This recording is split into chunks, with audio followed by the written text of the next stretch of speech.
ഇന്നലെ രാത്രി അവർ ഉറങ്ങാതിരുന്ന എംപോസിഷൻ തീർക്കുകയായിരുന്നു അനിമോളും അനീഷും. അപ്പോൾ റെന വന്നിട്ട് അനിമോളെ ഒരുപാട് കളിയാക്കുന്നുണ്ട്.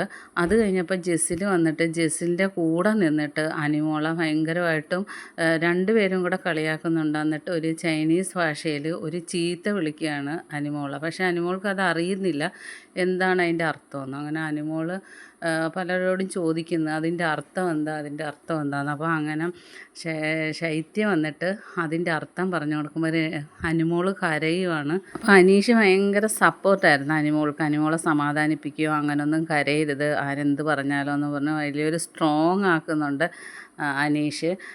അങ്ങനെ അനിമോള് സമാധാനപ്പെടുകയാണ്. എന്തായാലും ഇതൊരു ചീത്തയാണ്. ഏത് ഭാഷയിലാണെങ്കിലും ബിഗ് ബോസ് ഹൗസിനകത്ത് ഒരു ചീത്ത വിളിക്കാൻ പാടില്ലെന്നാണ്. റെനയ്ക്ക് ജെസ്സിൻ്റെ സ്നേഹം പിടിച്ചു പറ്റാൻ ജെസ്സിൻ്റെ കൂടെ ചേർന്ന് നിന്നിട്ട് കളിയാക്കുകയാണ്. എന്തായാലും ലാലേട്ടൻ ഇതിന് പണിഷ്മെൻറ്റ് കൊടുക്കുക തന്നെ ചെയ്യും. ബാക്കി അപ്ഡേറ്റുമായിട്ട് വീണ്ടും കാണാം.